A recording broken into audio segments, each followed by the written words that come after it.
আসসালামু আলাইকুম বন্ধুরা, পপিস রেসিপির পক্ষ থেকে জানাচ্ছি আপনাদের সকলকে আন্তরিক শুভেচ্ছা। আশা করছি আপনারা সকলে ভালো আছেন। আমিও আল্লাহর অশেষ রহমতে অনেক ভালো আছি, আলহামদুলিল্লাহ। বন্ধুরা, বরাবর মতো আজকেও আরেকটা নতুন রেসিপি নিয়ে হাজির হয়ে গেলাম। হ্যাঁ বন্ধুরা, দেখে নিশ্চয়ই বুঝতে পারছেন আজকে আমি আম দিয়ে একটা ঝাল টক মিষ্টি আচার তৈরি করব। কি মুখরোচক না? শুনেই জিভে জল এসে পড়ছে না? হ্যাঁ, আসলে এই আচারটা কিন্তু অনেক লোভনীয়।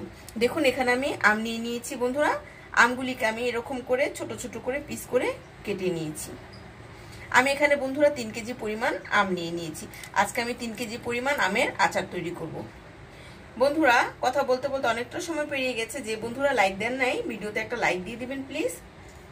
তাহলে চলুন আচারটা তৈরি করা যাক। দেখুন বন্ধুরা, এখানে চুলাতে আমি একটা প্যান বসিয়ে দিয়েছি। এখন এতে আমি বন্ধুরা 250 ml পরিমাণ সরিষার তেল দিয়ে দিব। বন্ধুরা 1 কাপ পরিমাণ, মেজারমেন্ট কাপে 1 কাপ পরিমাণ তেল দিয়ে দিলাম। এটা আমি দিয়ে দেব বন্ধুরা কিছুটা দারচিনি, এলাচ। এখানে বেশি না, 2-3 টুকরা দারচিনি, 2-3 টুকরা এলাচ দিয়ে দেব। এখানে আমি 2টা তেজপাতা কেটে নিয়েছি, আমি দিয়ে দেব। মশলাগুলিকে প্রথমে অল্প একটু কিছুক্ষণ ভেজে নেব। তাহলে ভেজে নিচ্ছি। দেখুন বন্ধুরা, মশলাটা কিন্তু অল্প একটু ভেজে নিয়েছি আর কি, তেলে মশলার ফ্লেভারটা আসুক সে পর্যন্ত ভেজে নিয়েছি। এখন এতে আমি বন্ধুরা রসুন বাটা দিয়ে দেব। এখানে 8 থেকে 10 কোয়া রসুন আমি বেটে নিয়েছি। বন্ধুরা বলতে পারেন লাল লাল কেন, আমি মরিচ যে পাটায় গুঁড়ো করেছি আচারের জন্য, সে পাটায় আমি মরিচটাকে বেটে নিয়েছি, রসুনটাকে বেটে নিয়েছি। রসুনটাকে কিছুক্ষণ ভেজে নেব যাতে রসুনের কাঁচা গন্ধটা না থাকে। রসুনের কাঁচা গন্ধটা বেশি থাকলে কিন্তু আচারটা খেতে ভালো লাগবে না। অল্প কিছুক্ষণ ভেজে নেব বন্ধুরা রসুনটাকে। দেখুন আমি কিছুক্ষণ ভেজে নিয়েছি। এখন এতে আমি সরষা বাটা দিয়ে দেব। বন্ধুরা এখানে আমি সাদা সরষাটা নিয়েছি। সাদা সরষাটা নিলে একটু তিতাটা কম লাগে। আপনারা চাইলে কালোটাও ব্যবহার করতে পারেন, কিন্তু সাদাটাই আচারের জন্য বেস্ট।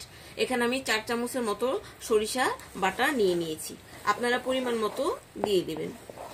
এখন সরিষাটাকেও অল্প কিছুক্ষণ ভেজে নেব।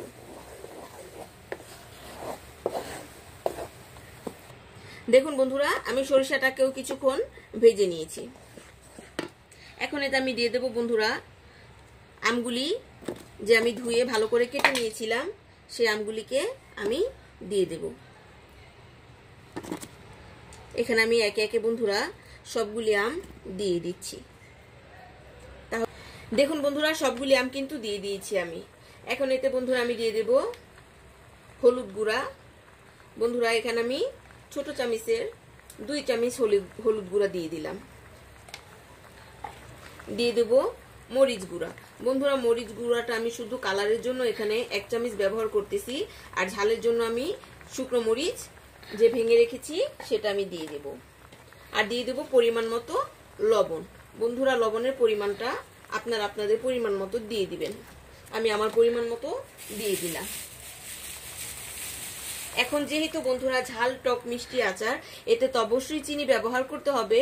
সেজন্য আমি এখানে মেজারমেন্ট কাপের 1 কাপ চিনি দিয়ে দিলাম। বন্ধুরা এটাই যথেষ্ট, আমটা কিন্তু অত একটা টক না, সেজন্য আমি এখানে 1 কাপ চিনি ব্যবহার করলাম। আপনারা চাইলে মিষ্টির পরিমাণটা বাড়িয়ে বা কমিয়ে নিতে পারেন, ঝালের পরিমাণটা বাড়িয়ে বা কমিয়ে নিতে পারেন, এতে কোনো সমস্যা নেই। এখন আমি বন্ধুরা মশলাগুলির সাথে আমটাকে ভালো করে নাড়াচাড়া করে মিশিয়ে নেব। তাহলে আমি মিশিয়ে নিচ্ছি। বন্ধুরা আচারটা আমার এই অবস্থায় আছে। চিনিটা কিন্তু গলে গেছে, চিনির পানিটাও বের হয়ে কিন্তু অল্প একটু শুকিয়ে নিয়েছি আমি। দেখুন এখন এটা আমি ভাজা মশলা দিয়ে দেব বন্ধুরা। এখানে আমি নিয়ে নিয়েছি 5 ফোড়ন। বন্ধুরা বাজারে কিনতে পাওয়া যায়, আমি একসাথে 5 ফোড়ন কিনে নিয়ে এসেছি। আমি এখানে 3-4 চামচ পরিমাণ 5 ফোড়ন ভেজে তারপর গুঁড়ো করে নিয়েছি। গুঁড়ো করার পর আমি 3-4 চামচ পরিমাণ 5 ফোড়ন দিয়ে দেব। বন্ধুরা আচার অবশ্যই 5 ফোড়নটা দিতে হবে, 5 ফোড়ন ছাড়া কিন্তু আচার ভালো হবে না। আর এটা আমি দিয়ে দেব বন্ধুরা কিছুটা চিলি ফ্লেক্স। আমি শুকনো মরিচটাকে ভেজে তারপর গুঁড়ো করে নিয়েছি। বন্ধুরা ঝালটা আপনারা আপনাদের পছন্দ মতো দিয়ে দিবেন, আমি এখানে আমার পছন্দ মতো দিয়ে দিলাম।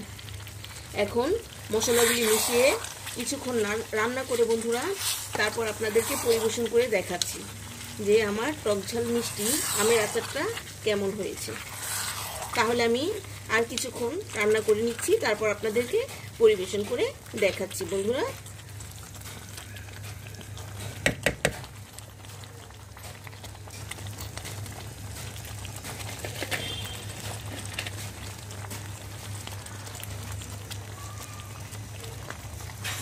দেখুন বন্ধুরা, আচারটাকে কিন্তু আমি নামিয়ে নিয়েছি।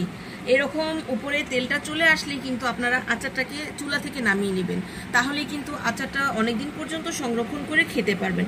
আর যদি বন্ধুরা কোনো পরিমাণ পানি রয়ে যায় আচারে, তাহলে কিন্তু সেই আচারটা নষ্ট হয়ে যাওয়ার সম্ভাবনা থেকে যায়।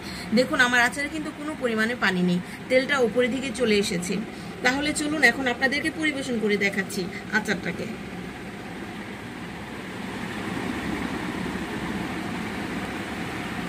দেখুন বন্ধুরা, এখানে আমি একটা প্লেট নিয়ে নিয়েছি।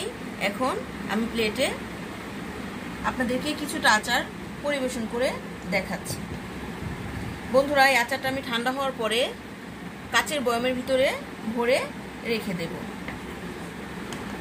এখন যেহেতু আচারটা গরম, সেজন্য আপনাদেরকে প্লেটেই পরিবেশন করে দেখাচ্ছি।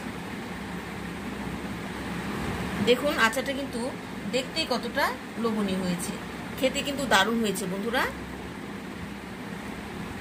আশা করছি আপনারা বাসায় অবশ্যই ট্রাই করবেন আর আমাকে কমেন্ট করে জানাবেন কিন্তু যে আজকে আমার টকঝাল মিষ্টি আমের আচারটা কেমন হয়েছে, আপনাদের কাছে কেমন লাগলো।